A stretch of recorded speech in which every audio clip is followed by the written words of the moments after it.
suis donc Erwan Amar, chercheur à l'Université Gustave Eiffel. Donc moi je suis géologue de formation, donc je m'intéresse particulièrement à la ressource en particulier. Et je vais commencer déjà, avant de parler de la ressource, de parler rapidement des techniques de construction en terre, parce que je pense que pas mal d'entre vous ne sont pas forcément très familiers avec ces techniques. Je vais les présenter de manière chronologique, par ordre d'apparition.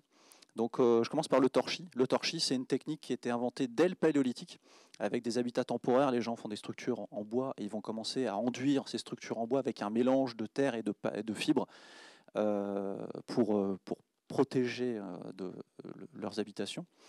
Et arrivé au néolithique, c'est le moment où on va commencer à se sédentariser. On commence à avoir des habitats plus lourds qui se construisent. Et donc ce mélange de terre et de fibres va être utilisé, va être empilé sous forme de mottes pour former des murs monolithiques. Donc c'est la technique de la bauge, qui est la technique qu'on rencontre le plus couramment dans le nord-ouest de la France. Assez rapidement, donc là je parle du néolithique, c'est 11 000 ans, il y a 11 000 ans à peu près. Ensuite après, assez rapidement, ce mélange de terre et de fibres va être moulé, et les briques vont être séchées. En fait, c'est de la préfabrication, et ces briques vont être maçonnées pour former des murs. Et donc c'est une technique qui va se développer aussi beaucoup au néolithique. Et en fait, il faut attendre très longtemps avant que l'autre technique qui est très connue des architectes, qui est celle du pisé, se développe. Elle va se développer sur le bassin méditerranéen, mais à l'époque, au début de l'époque romaine. Donc il faut attendre 5-6 000 ans entre les adobes et le pisé avant que cette technique soit inventée. Et puis après, des techniques sont extrêmement modernes dans l'histoire de la terre crue, qui a plus de 10 000 ans. Ce sont les blocs de terre comprimés qui sont inventés au XXe siècle, comme la terre allégée. Alors, je n'ai pas dit le pisé, je précise quand même, c'est un coffrage dans lequel on va compacter la matière. Donc, contrairement aux techniques d'avant où on a un mélange qui est plutôt assez humide à l'état plastique, c'est le séchage qui va densifier la matière. Là, cette fois-ci, c'est une énergie de compactage qui va permettre de densifier cette matière. C'est la même chose pour les blocs de terre comprimés, où il faut une presse spéciale pour pouvoir comprimer ce matériau. La terre allégée, c'est une technique aussi qui date du début du XXe siècle, qui consiste à mettre beaucoup de fibres, très peu de terre, sous forme de barbotine, pour essayer d'avoir le matériau le plus léger possible et le plus isolant possible. Alors il y a les enduits, et puis il y a d'autres techniques encore existantes. Je vais présenter plutôt les techniques, on va dire, pour les cloisons et pour les murs. Un petit tour d'horizon très rapide du patrimoine à l'échelle internationale, avec le premier exemple, celui de Çatalhöyük, qui est une des premières villes connues en archéologie. Donc il y en a peut-être d'autres plus anciennes, mais on ne les a pas encore trouvées. Donc là, c'est il y a 7 000 ans, 9 000 ans, pardon. Et donc cette première ville, au sens d'une agglomération importante, complexe, avec un réseau urbain important, cette première ville, elle se fait en adobe. Donc c'est déjà de la terre crue qui est utilisée pour les premières villes construites par l'humanité. Un autre exemple assez emblématique, ce sont les constructions en Mésopotamie, avec les premières grandes civilisations qui se développent entre le Tigre et l'Euphrate. Ici, vous avez un ziggurat. Un ziggurat, c'est un support de temple. Vous imaginez cette grande structure avec un temple qui est construit au-dessus. Ça, c'est une version qui a été restaurée il y a quelques années maintenant. Mais c'est un type de construction qui est intéressant parce qu'à cette époque-là, ce sont les briques d'adobe qui sont utilisées. Et c'est une utilisation très standardisée de ce matériau, un peu à la romaine aussi, où on va avoir des calpinages très précis, des formats très particuliers de briques, avec une architecture assez standardisée. Un autre exemple, vous connaissez la Grande Muraille de Chine, vous avez ces images de la Grande Muraille au nord de Pékin, là où vont les touristes qui sont dans la montagne, et donc c'est de la pierre qui est utilisée. Mais en fait, quand on va vers l'ouest de la Chine, assez rapidement, c'est de la terre qui est utilisée pour construire cette Grande Muraille, avec la technique du pisé. Alors vous voyez peut-être ces traits horizontaux qu'on voit sur le mur. En fait, le coffrage utilisé par les Chinois pour faire du pisé, c'est des troncs d'arbres qu'ils vont mettre, et ils vont compacter la terre entre ces troncs d'arbres. Et donc tous les ouvrages défensifs sont réalisés en pisé sur la muraille de Chine, sur ces sections-là. Un exemple aussi très emblématique et très connu de la construction en terre, c'est la ville de Shibam au Yémen, avec son surnom, c'est la Manhattan du désert, avec des immeubles qui font jusqu'à 8 étages de haut, qui sont construits en terre crue. Donc là, ce sont des villes qui sont faites sans architecte, sans ingénieur, sans chercheur, sans bureau d'études, sans bureau de contrôle, juste avec des maçons qui se transmettent le savoir-faire de génération en génération. Et ça fonctionne très bien. Voilà. Et un exemple plus proche de nous, Lyon, avec un patrimoine en terre crue, en pisé, qui est très important, mais qui est emblématique en fait de cette redécouverte et de ce redéveloppement de la construction en terre qui a eu lieu en France fin 18e, début 19e, où il y a énormément d'architecture rurale qui s'est faite, mais aussi d'architecture urbaine, partout en France. Et le patrimoine qu'on retrouve aujourd'hui date de cette période-là, en sachant qu'il y a eu d'autres périodes avant de construction en terre. Alors pour continuer un peu dans cet aspect un petit peu historique, je fais une petite comparaison ici à gauche entre un tel. Alors un tel, c'est une ville qui se construit sur elle-même. Donc ça, on est sur des villes néolithiques, à l'époque où les gens vont aller cueillir les matériaux de construction aux alentours pour construire leurs habitations. Ils font un premier niveau de ville. Quand ils en ont un peu marre de cette ville, ils la mettent par terre et reconstruisent par-dessus. L'intérêt, c'est qu'on s'élève par rapport aux remontées d'eau, etc. Donc on se protège un petit peu pour la ville. Et en fait, ça, ce tel, c'est le fruit de 6000 ans d'occupation d'une ville qui occupe 3 hectares et qui fait 30 mètres de haut. C'est le fruit de cette vie pendant 6000 ans pour une des plus grandes villes néolithiques. Enfin, c'est pas la plus grande ville néolithique, mais c'est le plus grand tel en fait connu aujourd'hui. Et je fais un parallèle avec ce qu'on fait aujourd'hui.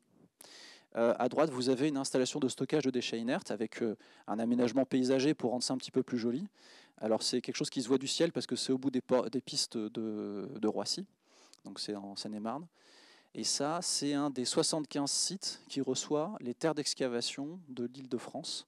Et ça fait 130 hectares, 30 mètres de haut. Il faut imaginer que c'est une ancienne carrière, donc on ne part pas d'un sol niveau zéro, c'est un trou qui doit faire au moins 30 mètres de profondeur. Et c'est un seul des 75 sites. Donc vous imaginez d'un côté une ville qui dure 6000 ans avec une butte qui fait 30 mètres de haut sur 3 hectares, et de l'autre une ville comme Paris qui aujourd'hui va générer des quantités de terres d'excavation qui sont monstrueuses et dont on ne sait pas trop quoi faire.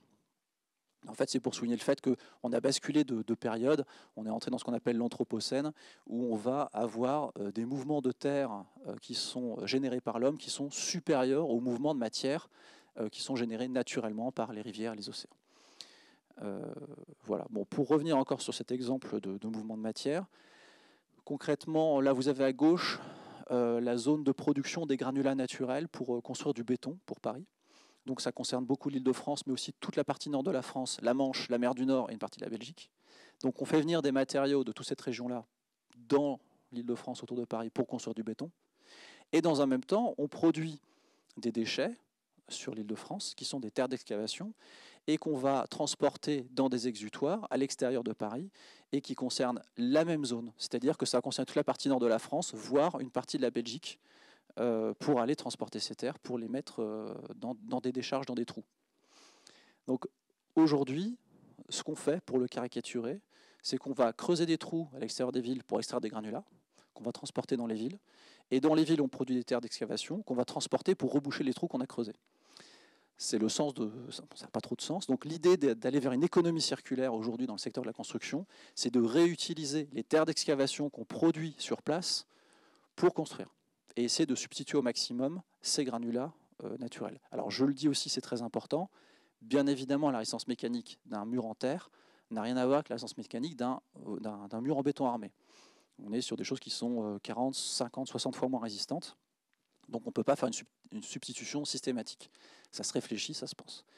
Mais c'est le sens en fait de la recherche que je mène, c'est d'essayer de substituer au maximum les granulats naturels par de la terre d'excavation.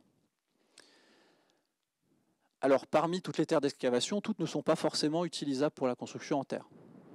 Donc, on a essayé de quantifier un peu cette ressource. Alors, à l'échelle de la Bretagne, cette fois-ci, parce que c'est plus proche de nous, et on avait accès à des données qui étaient suffisamment précises pour cette région-là. Ce qu'on a fait, c'est qu'on s'est dit que le patrimoine existant en Bretagne, alors en Bretagne, il y a un grand patrimoine en Bauge, qui est très important dans le bassin rennais, et donc ces bâtiments qui ont au moins un siècle apportent la preuve que ces terres-là transformées pour faire de la bauge fonctionnent. Et donc on a essayé d'identifier les terres qui ont été utilisées par les anciens pour construire en bauge. Donc on a croisé des données patrimoniales et des données de cartes des sols pour pouvoir identifier ces matériaux. Donc on a identifié les matériaux qui étaient utilisés et on a pu faire une cartographie à l'échelle de la Bretagne de la convenance des terres. Alors c'est une probabilité, parce que vous voyez la zone la plus foncée, c'est une probabilité de trouver de la terre. Quand vous creusez un trou dans la zone verte foncée, vous avez plus de 80% de chances de tomber sur au moins une couche de terre qui convient pour construire en Bauge. Là où c'est le plus clair possible, c'est entre 0 et 20%. Ça ne veut pas dire qu'on n'en trouve pas, parce que les volumes étant tellement importants qu'en fait, même entre 0 et 20%, on trouve beaucoup de terre. Mais au-delà de cette cartographie, ce qui était intéressant, c'était de quantifier cette ressource. Et donc, on a pu calculer qu'il y avait 23% des terres en Bretagne qui étaient bonnes pour faire de la bauge. Alors, je le dis tout de suite, on a fait des calculs qui étaient très restrictifs et rigoureux. Ça veut dire qu'en réalité, c'est plus que 23%. Bon, mais en fait, on est sur des choses assez sécuritaires. Ça représente 7 milliards de mètres cubes, soit 9 milliards de tonnes de terre, de stock de terre disponible en Bretagne. Alors vous allez me dire c'est super, mais on ne voit pas trop ce que ça veut dire. Donc on a fait des petits calculs pour essayer de se rendre compte de ce que signifiaient ces quantités. On a calculé que les anciens, pour construire tout le patrimoine existant en Bretagne, ils ont consommé 0,004% de cette ressource, de ce stock de terre disponible. Donc déjà on les remercie parce qu'ils savaient gérer les ressources, puisqu'ils nous ont laissé largement de quoi construire pour la suite. Et on a fait un autre calcul qui est pas très pertinent, mais on l'a fait quand même, c'est de calculer la quantité de matière qu'on aurait consommée dans ce stock si on avait construit absolument tous les bâtiments de la région Bretagne avec que de la bauge. Et on aurait consommé 2% de la ressource. Donc en fait, ce dont on se rend compte déjà, c'est que le stock de terre, alors je ne l'ai pas dit, c'est très important, la terre, en fait, c'est un matériau qui ne se renouvelle pas aussi rapidement qu'on le consomme. Ce n'est pas comme des biosourcés, des fibres ou du bois qui poussent régulièrement. La terre, ça ne pousse pas aussi rapidement que ce qu'on l'utilise. C'est 1 mm par siècle de production, mais ce n'est pas si simple que ça. Donc, en fait, il faut le considérer comme une ressource fossile.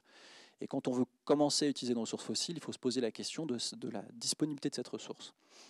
Donc, on voit que par rapport à l'ensemble du stock, si on avait tout fait en Bauge, on n'aurait consommé que 2% de ce stock. C'est-à-dire qu'on a un impact finalement qui n'est pas si important que ça sur le stock disponible et on en laisse suffisamment aux générations futures et à toute la faune et la flore qui a besoin quand même de ce matériau.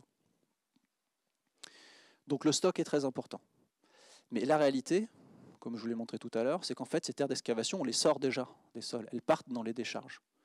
Et l'idée c'est plutôt de prendre parmi le flux de terre qui part à la poubelle tous les ans, de détourner ce qui est utilisable pour la construction en terre. Donc on a appliqué ce facteur de 23% aux terres excavées en Bretagne et on a estimé qu'on pouvait faire 6500 logements par an avec ce flux de matière. Alors je le dis aussi, c'est très sécuritaire, on n'est sur pas de la petite maison de 70 mètres carrés, on est sur du gros corps de ferme qui consomme 100 tonnes de terre. En réalité on peut faire beaucoup plus de logements que ça, mais on est toujours assez sécuritaire. En fait 6500 logements par an, ça veut dire que la région Bretagne, on pourrait faire la moitié des logements individuels juste en prenant ce qui va à la poubelle, en prenant les très bonnes terres. Si on considérait d'autres types de terres, d'autres techniques, et qu'on était un peu plus raisonnable sur la quantité de matière, en réalité, aujourd'hui, on serait capable de construire tout le logement individuel, une partie du logement collectif, juste en prenant les terres qu'on jette à la poubelle tous les ans. Donc la ressource, elle est déjà là, il n'y a plus qu'à la récupérer. Et quand je dis qu'elle est déjà là, elle est déjà là au bon endroit. Ça veut dire qu'on va produire ce déchet là où on construit. Il n'y a pas besoin de la faire venir de très loin. C'est vraiment un matériau qui est local. Donc c'est ça le sens de l'emploi de la terre crue. Alors il y a d'autres bénéfices aussi, au-delà du fait que c'est une ressource qui est disponible, circulaire, etc. Je vais aller assez rapidement sur ces sujets-là, mais c'est quand même assez important de garder ça à l'esprit. La première chose, ça c'est un travail qu'on a fait avec ma collègue Anne Ventura, qui est spécialiste de l'analyse de cycle de vie, avec une étudiante qui s'appelle Marine Le Boisdec, qui a travaillé pour son master. On a calculé la quantité d'énergie qu'on peut économiser en utilisant de la terre crue, là en l'occurrence de la bauge. Alors on parle de bauge manuelle, c'est-à-dire que c'est de la bauge qui est piétinée au pied et qui est préparée à la main et qui est mise dans le mur à la main. On est vraiment sur quelque chose de manuel. En réalité, quand on considère cette technique-là, on est censé avoir un impact environnemental qui est zéro, puisque en fait, la consommation de nourriture et d'alcool sur les chantiers, peu importe, n'est pas prise en compte dans l'analyse du cycle de vie. On prend en compte que l'énergie dépensée par les machines, etc. Là, on a pris en compte quand même du transport sur 20 km, l'excavation et le transport sur 20 km, ce qui fait qu'on a un impact qui n'est pas négatif.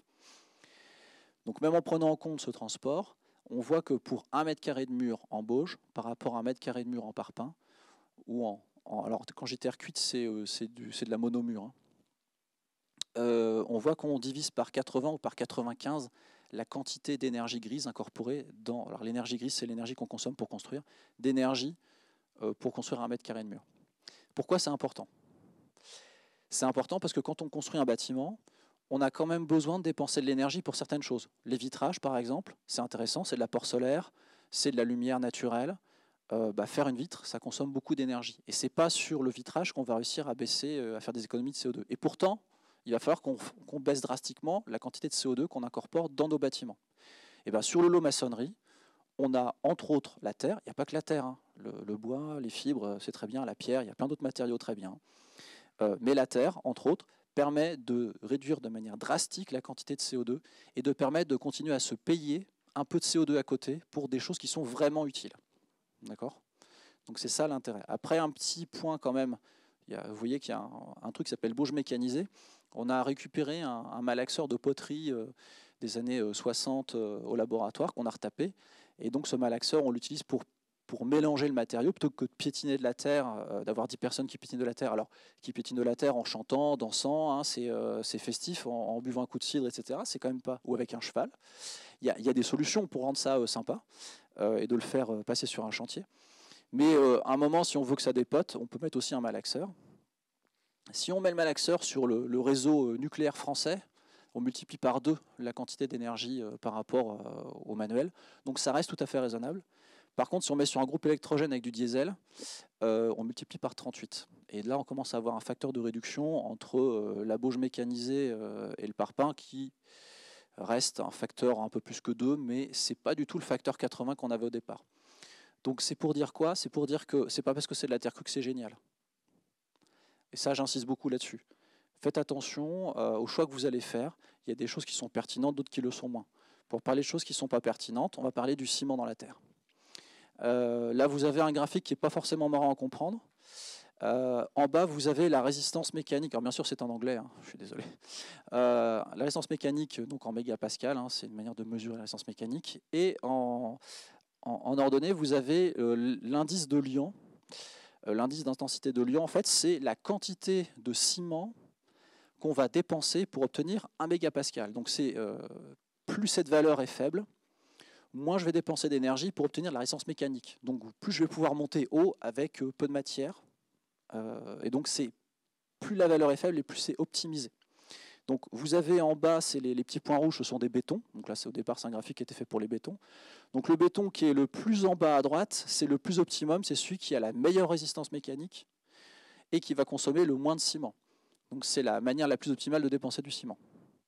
Le béton qui est tout en haut à gauche, c'est le moins bon. Et donc là-dedans, il y a des collègues, donc Henri Vandamme et Hugo Aubaine, qui ont décidé de tracer dans ce graphique ce que ça donnerait avec de la terre stabilisée avec du ciment. Quand on regarde les adobes ou le pisé, Ramdos c'est le pisé, on se rend compte qu'on est bien plus mauvais que le plus mauvais des bétons.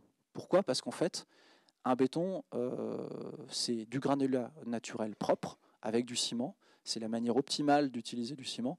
Dès qu'il y a des argiles, il y a des interactions qui sont négatives. Et donc, quand on va prendre une terre et qu'on va mettre du ciment, forcément, on va avoir une liaison qui va être moins bonne. Et donc, on va mettre beaucoup de ciment pour très peu de résistance mécanique et avoir un impact environnemental qui est très fort. Et comme les murs en pisé, par exemple, font plutôt 50 cm d'épais et sont pleins, ils ne sont pas creux, quand on fait la différence avec le parpaing qui est creux et qui est optimisé, on va mettre beaucoup plus de ciment dans un mur en terre que dans un mur en parpaing. L'avenir du ciment, pour vendre beaucoup de ciment sur terre, c'est la terre stabilisée avec du ciment, ce n'est pas le béton. Donc voilà, donc ça veut dire qu'on peut faire des choses très mal avec de la terre crue. Et donc aujourd'hui, tous les praticiens sont très convaincus du fait que mettre du ciment ou même de la chaux, hein, parce que l'impact est à peu près le même, dans de la terre de manière massive, dans un mur épais, ça n'a pas de sens. On peut éventuellement stabiliser des enduits, faire des protections particulières, mais en petite quantité, et il faut essayer de l'éviter au maximum. Ok, l'effet du transport, c'est aussi important.